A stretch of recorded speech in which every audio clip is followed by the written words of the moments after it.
우리 시간 가슴에 두 손 올리고 믿음으로 고백하며 말씀 가운데 나아가기 원합니다. 하나님의 은혜는 오늘의 날을 새롭게 하십니다.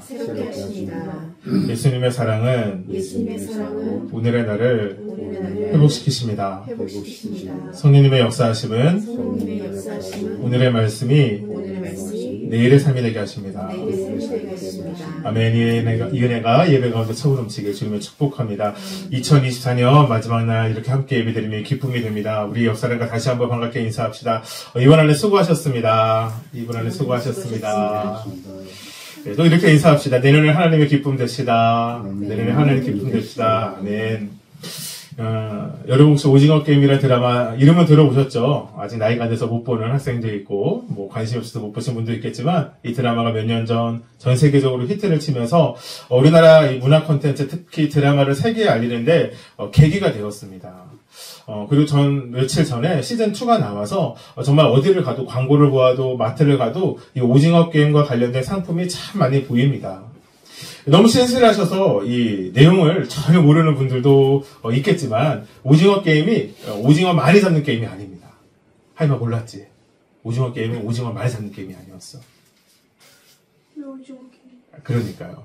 이 오징어 게임이 왜 오징어 게임이냐면 사실은 내용이 이렇습니다. 오징어 게임이라는 게임을 하기도 하지만 이 456명, 그러니까 많은 거의 500명 달가되는 참가자들이 서로 목숨을 걸고 참가하여 한 명이 남을 때까지 서로 죽고 죽이는 너무나도 끔찍한 이것을 드라마의 소재로 삼았습니다.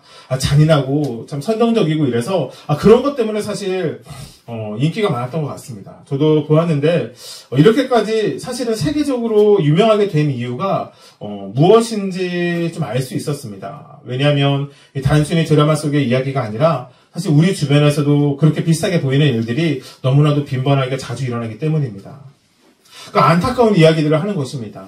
오징어 게임이라는 것에 참석하는 사람들은 세상에서 버려진 사람들, 이제는 세상에서 필요 없다라고 되어진 사람들이 그 게임에 참여하게 됩니다. 돈 때문일 수도 있고요. 세상에서 사업이 망한 경우도 있고요. 건강 때문일 수도 있고요.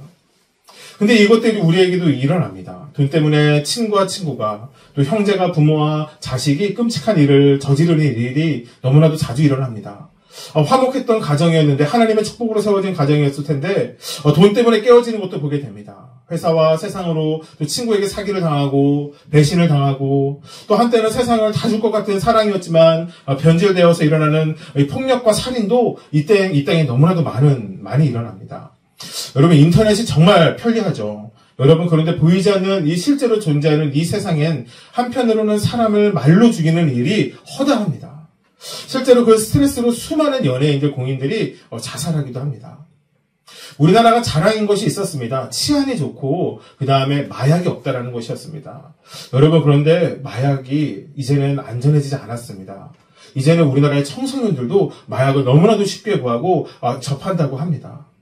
우리나라의 모든 중독 지수가 점점 높아져 가고 있다고 합니다. 약물, 포르노, 알코올, 도박, 미디어, 모든 중독 현상이 계속해서 일어나 모든 일상이 무너지고 있는 것이 이때입니다.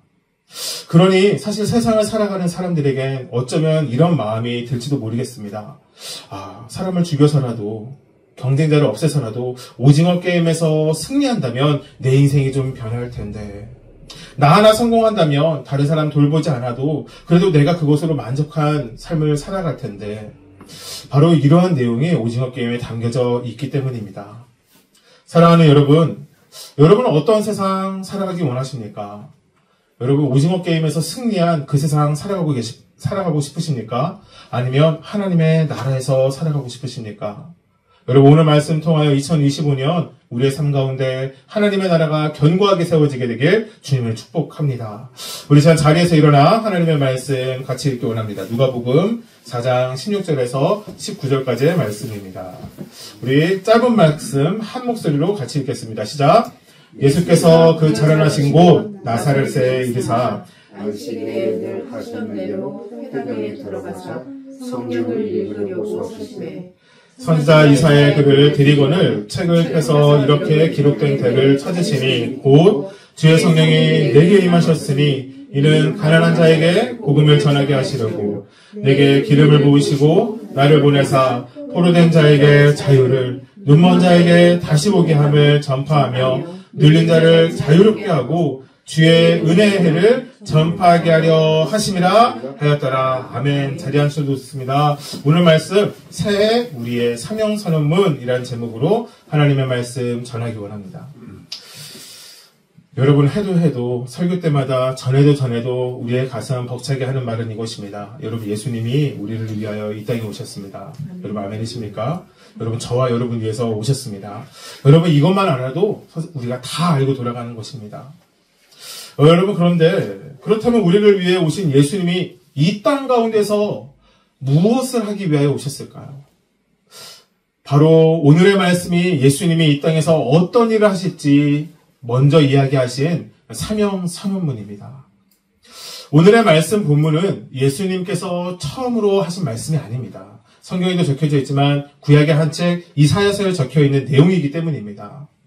선지자 이사야는 유대의 마지막까지 활동하였던 선지자였습니다.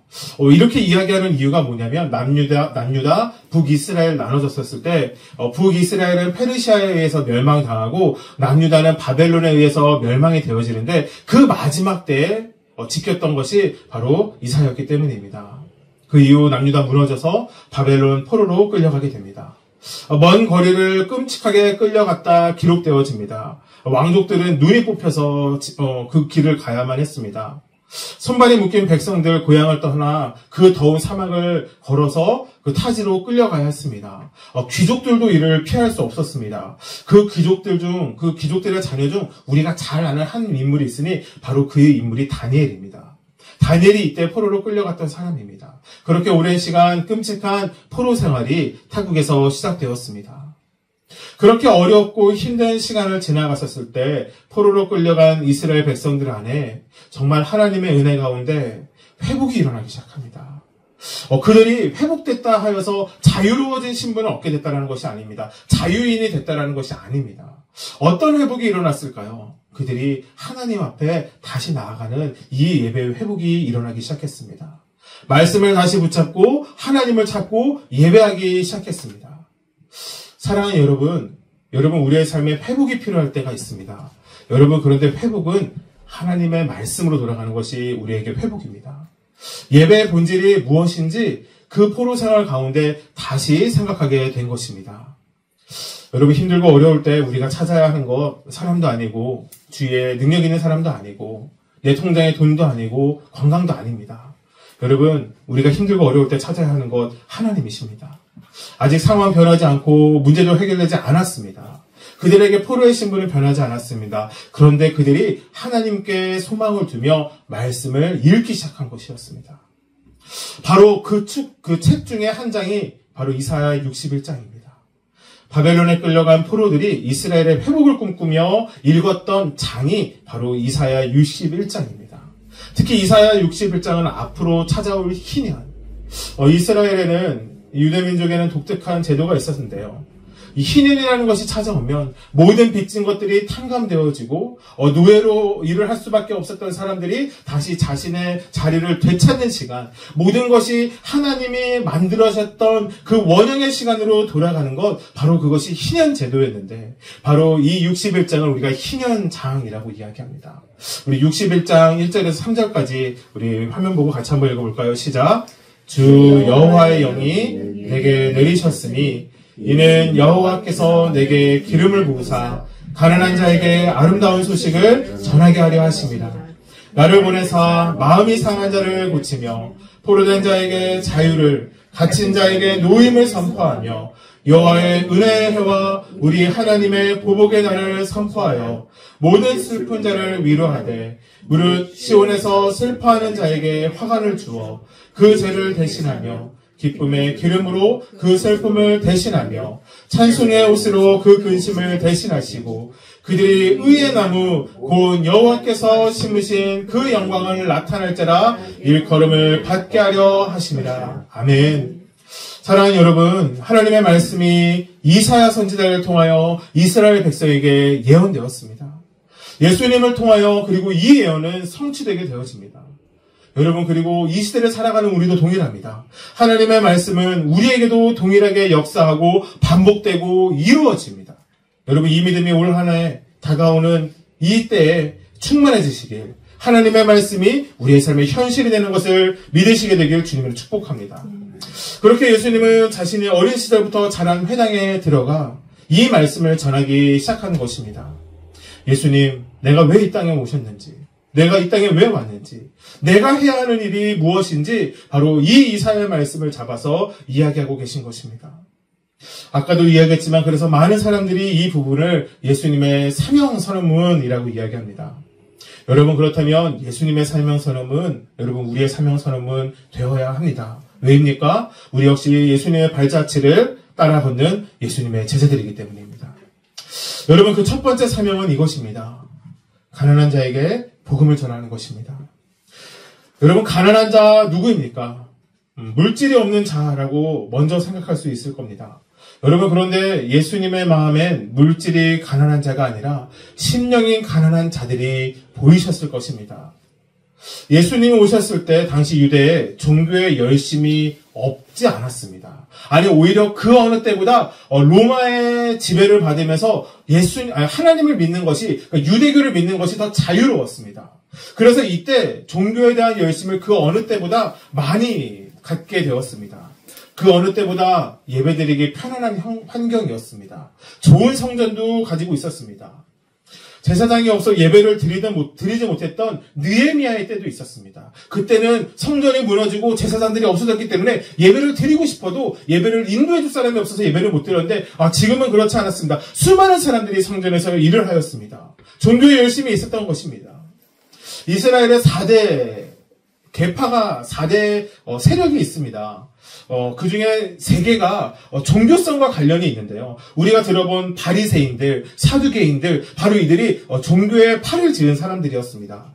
그리고 에스에나파, 열심당 이렇게 해서 4가지의 파로 그 당시에 이스라엘 백성들이 나뉘어져 있었는데 대부분의 사람들이 여기에 속해져 있었습니다. 모두 종교의 열심을 내었던 것입니다. 여러분 그런데 문제는 이것입니다. 그들의 마음에 종교에 대한 열심이 있었는데 하나님이 없어졌습니다. 하나님을 믿는 사람들이 모이기에 하나님께 예배드리기 위해 세워진 성전이었는데 더 이상 그 성전에 하나님이 계시지 않게 되었습니다. 사람들의 욕심과 사람들의 의와 스스로의 열심과 인간이 만든 율법만 넘쳐나기 시작했기 때문입니다. 누가복음에 기록된 복음과 이사야서에 기록된 이 아름다운 소식, 그리고 복음이라는 이 단어는 사실 같은 뜻입니다. 그런데 달라진 상황이 있습니다. 이사야서에서는 그리스도의 오심이 이루어지지 않은 상황이었습니다. 포로로 끌려간 유대인들이 예수님의 오심, 그 오실 메시아를 기다려야 되는 상황이었습니다. 그것만이 유일한 소망이었기 때문입니다. 그러니 그 소식이 정말로 아름다운 소식이었습니다. 그런데 예수님이 이제 이 땅에 오셨습니다. 여러분 아멘이십니까? 말씀이 육체가 되어 이 땅 가운데 오신 것입니다. 그러니 이제 복음은 예수님이 오실 소식에서 머무르지 않고 이제는 예수님이 하실 말씀이 된 것입니다. 예수님이 오신 것도 우리에게 아름다운 소식이고 복음이 맞습니다. 근데 그 다음에 더 중요한 것들이 있습니다. 바로 예수님이 우리에게 무슨 말씀을 남기고 나가셨는가입니다. 사랑하는 성도 여러분 우리가 말씀을 붙잡고 산다라는 표현을 씁니다. 여러분 그런데 우리가 오늘 예배 후에 말씀을 카드를 뽑을 것입니다. 근데 제가 여러 교회 선교에서 봤는데요. 제가 그래서 이번에 말씀 카드 만들 때 좋은 말씀만 일부러 만들었습니다. 왜냐하면 저도 그런 기록이 있거든요. 뭔가 말씀 카드를 쓱 뽑았는데 내용이 좀 무서워요. 왠지 올 한해 고생만 직살나게 할 것 같은 거예요. 그러면 아무도 모르는 사람은 없겠지. 저는 더군다나 사역자이지 않습니까? 보통 제가 그 방구리를 들고 다녔습니다. 그러니까 저 혼자 쓱 쥐고 다가 다시 한번 꺼낸 적도 있고 이런 연약함도 저의 삶에 있었습니다. 여러분 말씀을 붙잡고 산다는 것은 내가 원하는 나의 상황에 맞는 어느 한 부분을 잡고 살아가는 것을 이야기하지 않습니다. 말씀을 붙고 잡고 살아간다는 것은 예수님이 하신 모든 말씀, 하나님이 하신 모든 말씀을 붙잡고 살아간다는 겁니다. 나의 상황에 하나님을 맞추는 것이 아니라 하나님께 나의 상황을 맞추며 살아가는 저와 여러분에게 주님의 이름으로 축복합니다. 여러분, 말씀이 그리고 우리는 누군가에게 전해야 합니다.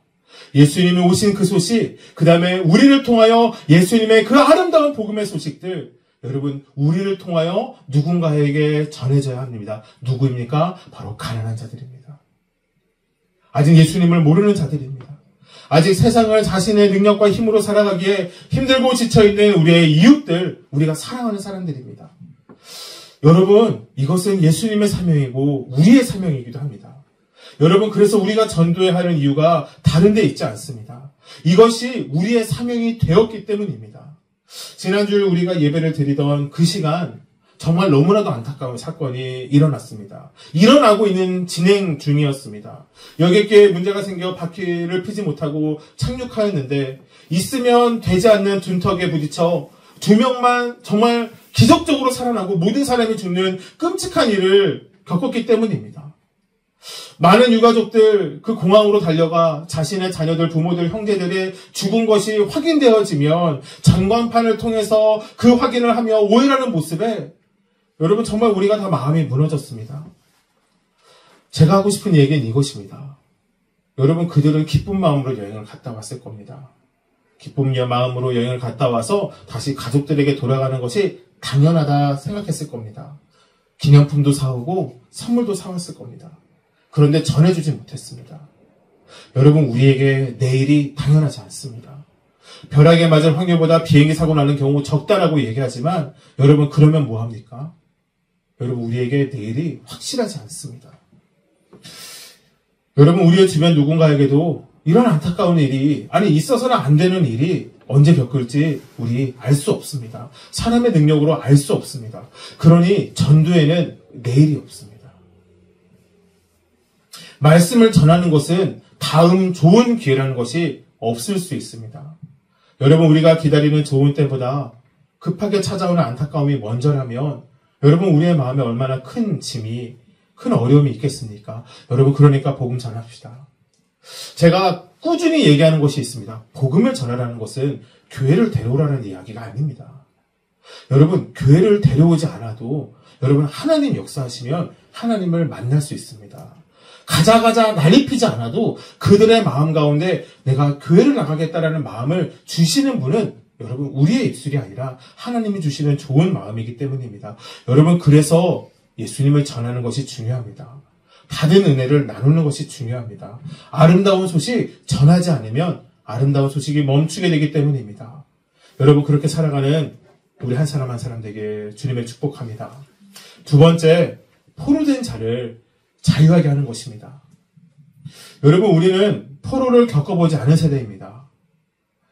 하지만 사실 저의 할아버지, 할머니, 조부모 세대만 되더라도 일제의 침략 가운데 살아가셨던 분들이 많았습니다. 전쟁에 졌는데, 전쟁에 진 것뿐인데, 힘싸움에서 진 것뿐인데 나라를 빼앗겼습니다. 그러니 주권도 빼앗기고, 나라도 잃고, 이름도 잃고, 언어도 잃고, 문화도 잃고, 모든 것을 잃게 되었던 것입니다. 왜입니까? 나라를 빼앗겼기 때문입니다. 나의 나라를 빼앗겼기 때문에 이 안타까운 일이 일어난 것입니다. 그런데 이것은 예전에도 우리의 삶에도 동일하게 일어나는 문제입니다. 나라를 빼앗기면 일어나는 비극이요. 사사기 21장 25절 말씀 우리 한 목소리로 읽어볼까요? 시작. 그때에 이스라엘의 왕이 없으므로 사람이 각기 자기의 소견에 옳은 대로 행하였다. 여러분 하나님이 모세를 부르시고 이집트 안에 있었던 히브리 백성들의 하나님의 부르짖는 소리를 들어서 그들을 아브라함 때 약속하셨던 가나안 땅으로 인도하시기로 결정하셨습니다. 결정하시고 모세를 보내시고 그 이후부터는 정말로 어느 하나 사람의 무엇이 아니라 하나님의 온전한 인도하심과 능력으로 그 위대하심과 신실하심으로 홍해를 건너게 하시고 광야에서 40년의 시간을 보내게 하십니다. 하나님이 그때 백성들에게 수도 없이 이야기했던 것이 있습니다. 내가 너희들의 주관자다. 내가 너희들의 주인이다. 내가 너희들의 왕이다. 이 이야기를 끊임없이 이야기를 하십니다. 그래서 그 40년의 시간 동안 줄이지 않고 목마르지 않고 옷과 신발이 헤어지지 않고 그 시간을 버틸 수 있었던 것, 그것이 내가 너희들의 왕이 되었기 때문이다. 하나님은 말씀하십니다. 그리고 계속해서 이어 말씀하십니다. 이것은 너희들이 가나안에 들어가도 변하지 않는 사실이다. 내가 언제나 너희와 함께한다. 내가 너희들의 선한 목자다라고 하나님은 계속 이야기하십니다. 이 시대를, 이 광야를 지나가던 히브리 백성들, 이들은 이 말씀을 붙잡고 하나님을 붙잡고 살아갔습니다. 그것뿐이 답이 없었기 때문입니다. 그런데 이제 가나안에 정착했습니다. 땅을 나누고 그곳에서 농사를 짓고 집을 짓고 아이를 낳고 결혼하며 살아가기 시작합니다. 그랬더니 마음이 변하기 시작합니다. 이제는 보이지 않는 하나님보다 눈에 보이는 재물이 보입니다. 곡식이 보입니다. 풍족한 땅이 보입니다. 가나안의 화려한 문화들이 그들의 눈에 더 들어오기 시작한 겁니다. 여러분, 그들에게 왕은 떠난 적이 없습니다. 그런데 이스라엘 백성들은 스스로 왕을 버리고 세상의 포로가 된 것입니다. 사랑하는 여러분 우리도 이 땅 가운데 살아가며 포로로 살아갈 때가 있습니다. 많은 것에 묶여있을 때가 있습니다. 재물에 묶여있을 때가 있습니다. 건강에 묶여있을 때가 있습니다. 때로는 그것이 비전에 묶여있을 때도 있습니다. 어쩌면 저에겐 그것이 교회일지도 모릅니다. 어떻게 담임 사역자가 교회가 묶여있을 수 있는 포로라는 이야기하지만 여러분, 포로로 살아간다는 것은 다른 것이 아닙니다. 왕 없이 살아가는 것이 포로이기 때문입니다. 그러니 돈이 있고 없고 많이 벌고 적게 버는 것의 문제가 아닙니다. 모든 재정에도 왕이 없으면 우리는 재물의 포로가 되는 것입니다. 건강도 마찬가지입니다. 여러분, 건강하면 좋습니까? 대부분의 사람들이 건강하면 좋습니까? 그러면 아픈 것보다 낫죠라고 얘기합니다. 근데 정말 희대의 나쁜 놈이 건강하기까지 하면 그 인간이 돌아다니면서 계속 이상한 짓거리를 한다면 여러분, 건강한 게 좋은 겁니까? 아니요. 그런 사람들은 좀 아파서 그냥 집안에 누워있는 게 좋은 거겠죠. 여러분, 교회도 마찬가지입니다. 여러분, 저는 참 이렇게 얘기하기 뭐하지만 저는 성공한 목회자가 되고 싶은 마음은 없습니다. 책을 쓰는 것도 오랜 소망이기도 합니다. 근데 사실은 지금 이 몇 번의 예배 진행하면서도 사실 그런 여력도 없을 것 같다는 생각이 듭니다. 근데 저에게는 정말 하나님이 주신 비전이 있습니다. 좋은 교회를 만드는 것입니다. 세상과는 다른 교회를 만드는 것입니다. 여러분, 그런데 이것도 내가 만드는 좋은 교회면, 제가 만드는 좋은 교회면 아무런 필요 없습니다. 예수님께서 교회 머리 되시지 않으면 그거는 또 하나의 종교일 뿐이지 참된 교회가 아닐 것이기 때문입니다. 포로가 되지 않으려면 우리의 삶에 왕이 있어야 합니다. 우리를 다스리고 지키시고 우리가 의지하고 우리를 가장 좋고 선한 길로 인도하실 왕이 여러분 우리에게 필요합니다. 여러분, 그래서 예수님 오셨습니다. 여러분, 아멘이십니까? 예수님이 이 땅에 왕으로 오신 것입니다. 그리고 저와 여러분의 삶에 왕 되어주셨습니다. 사랑하는 성도 여러분, 2025년 그 왕 되신 주님과 함께 살아갑시다. 하나님께 모든 것 맡기고 예수님 따라가며 살아가는 저 여러분에게 축복합니다. 마지막, 눈먼 자를 다시 보게 하는 것입니다. 여러분, 눈이 먼다면 아무것도 보이지 않습니다. 아무것도 보이지 않으면 어디로 가야 할지 알 수 없습니다. 앞으로 나는 열심히 걸어간다 하고 아무리 뛰고 걷고 오랜 시간을 걷는다 하여도 방향이 맞는지 확인이 불가능하기에 결국엔 절대로 우리가 원하는 곳으로 갈 수 없습니다. 여러분, 그러니 우리가 눈이 멀면 앞으로 나아갈 수 없는 것입니다. 예수님이 이 땅 가운데 사역하시며 수많은 사역들을 하셨습니다. 근데 특별히 이 치유 사역 중에서 많이 나타난 기적이 바로 눈먼 소경을 고쳐주신 것입니다. 예수님 때는 질병, 장애 이런 것들이 부정함이었고 죄의 상징이었습니다. 아픈 것도 서러운데 이것이 죄까지 된 겁니다. 그러니 이 소경들이 겪는 육체적인 고통도 있겠지만 정신적인 고통과 슬픔은 훨씬 더 컸을 겁니다.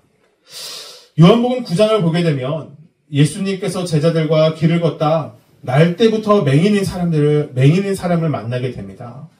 제자들도 당시 참 편협한 생각, 그러니까 모든 사람들이 유대인이라면 갖고 있었던 생각으로 예수님 스승에게 이렇게 묻습니다. 요한복음 9장 2절 말씀 같이 읽겠습니다. 시작. 제자들이 물어 이르되 라삐여, 맹인으로 난 것이 누구의 죄로 인함이니까? 자기니까? 그의 부모니까? 여러분, 정말 무지합니다. 여러분, 우리 주위에 아픈 사람들 참 많습니다. 근데 아픈 사람들 보자마자 대뜸 이렇게 얘기하는 겁니다. 너 이번 주 죄졌니? 아니, 나 이번에 주저앉은 것 같은데? 그러면 너 같이 엄마한테 전화해봐. 왜? 엄마 제전냐고 물어봐. 그게 아니면 네가 지금 아플 리가 없잖아. 병원에 태어나자마자 질병을 갖고 태어나는 아이가 있습니다. 그러면 의사가 이렇게 이야기하는 겁니다. 이 아이가 죄가 많나 보네요. 부모가 이렇게 대답하겠죠. 지금 막 태어난 아이인데요? 얘가 무슨 죄가 있습니까? 그러면 아마 얼굴색 하나 변하지 않고 의사가 환자에게, 산모에게 얘기하는 겁니다. 그럼 당신이 죄를 졌겠군요. 그렇지 않으면 얘가 이렇게 이상하게 태어날 일은 없는 것 아닙니까? 여러분, 지금으로 이해가 좀 말도 안 되는 이야기지만 이것이 예수님 때는 당연한 일이었습니다. 제가 사역을 하면서 한 교회에서 있었던 일입니다. 수능이 끝나고 한 집사님의 자녀는 대학에 붙게 되었습니다. 그것도 좋은 대학에 붙게 되었습니다. 그런데 한 집사님 자녀는 대학에 떨어지게 되었습니다. 사실 전 그 이유를 알고 있습니다. 대학에 붙은 아이는 공부를 열심히 했습니다. 그리고 대학에 떨어진 아이는 어땠을까요? 공부를 하는 걸 못 봤습니다. 그러니까 대학에 떨어진 겁니다. 그런데 이 대학에 붙고 떨어지고의 문제가 교회 안에서는 이렇게 흘러가기 시작했습니다. 한 집사님이 그 집사님, 대학교에 좋은 대학교에 들어간 집사님 붙잡고 이야기한 것입니다. 아이고 집사님, 기도 많이 하고 교회 열심히 섬기더니 애가 대학에 철썩 붙었네요. 축복해요. 이렇게 이야기하는 것을 제가 진짜로 보았습니다. 그리고 사실 이 교회 안에서도 다 관계가 있으니까 다 또 사랑하는 또 우리가 한 형제 자매지 않습니까? 반대 처지에 있는 사람에게 가서 집사님은 기도도 안 하고 봉사도 안 해서 애가 대학에 떨어졌죠? 이렇게 이야기하진 않았겠죠. 여러분, 우리의 삶에 좋은 일 앞에서 감사를 하나님께 하지 말라는 것이 아닙니다. 여러분, 우리는 작은 것도 감사, 큰 것도 감사, 때로는 이해하지 못할 일을 겪었을 때도 감사하는 삶의 습관이 필요합니다. 여러분, 그럼에도 불구하고 여러분, 우리가 삶을 살아가면서 우리의 힘으로 하는 것이 없다라는 것도 하나님 앞에 겸손으로 나아가야 하는 문제입니다. 여러분, 우리가 숨 쉬는 것, 여러분, 우리에 있는 내장기관, 폐가 움직여서 숨 쉬는 것 아닙니다. 여러분, 우리의 심장이 뛰어서 우리의 온몸에 피가 돌아서 우리가 지금도 살 수 있는 것, 여러분, 심장의 역할을 열심히 해줘서가 아닙니다. 하나님이 폐에게 명령하여 숨 쉬어라 라고 이야기했기 때문입니다. 하나님이 우리의 심장 가운데 말씀하시는 겁니다. 그 심장 멈추지 않고 계속 뛰어라. 여러분, 그러니 우리가 오늘을 살아갈 수 있는 겁니다. 중요한 것은 이것입니다. 예수님은 연약한 우리를 위하여 이 땅에 오셨다라는 것입니다. 세상에 잘 나가는 사람이 있습니다. 힘 있는 사람이 있습니다. 능력 있고 문제가 없다 스스로 여기는 사람들이 있습니다. 예수님 이렇게 말씀하셨습니다. 나는 건강한 사람들을 위해서 온 것이 아니라 아픈 자들.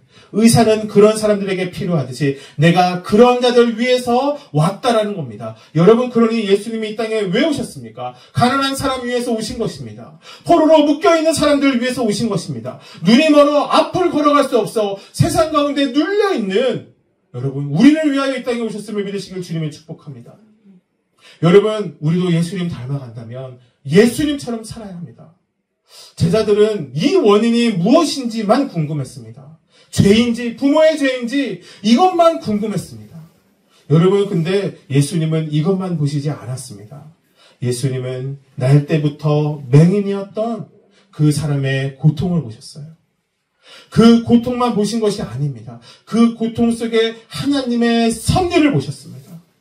그러니 예수님께서 이렇게 말씀하십니다. 요한복음 9장 3절 말씀입니다. 같이 읽어볼까요? 시작.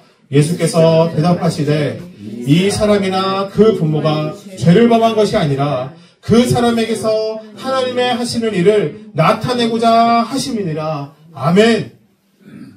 여러분, 정말 오늘의 이 말씀, 여러분, 내년 한 해를 살아가는 우리 한 사람 한 사람에게 정말 사명의 시작이 되길 주님을 축복합니다.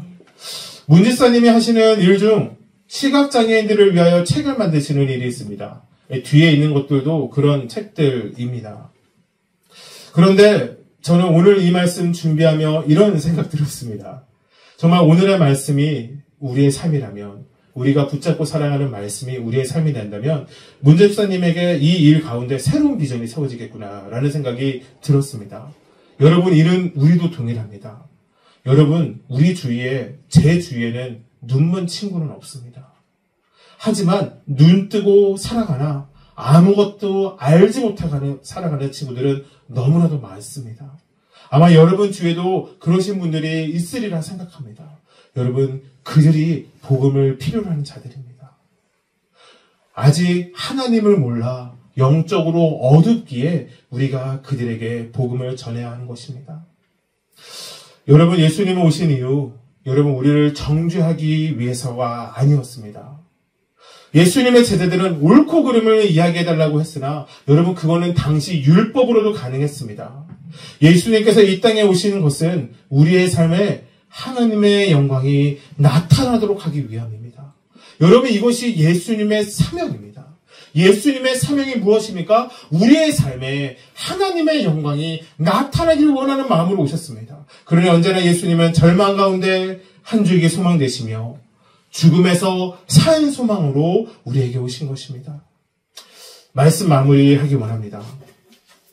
여러분, 우리가 이 사명으로 살아가기 위해서 절대적으로 필요한 것이 있습니다.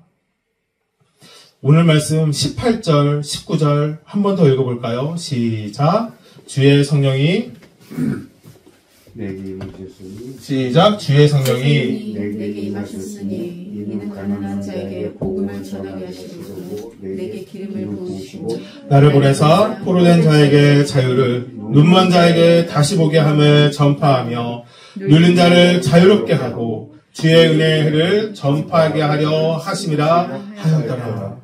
여러분, 우리가 예수님처럼 살아가기 위해서 꼭 필요한 것이 있습니다. 아니, 절대적으로 필요한 것이 있습니다. 여러분, 성령의 충만입니다. 예수님이 이 땅에 오셨었을 때, 그는 이 땅에 오실 때부터 하나님의 아들이셨습니다.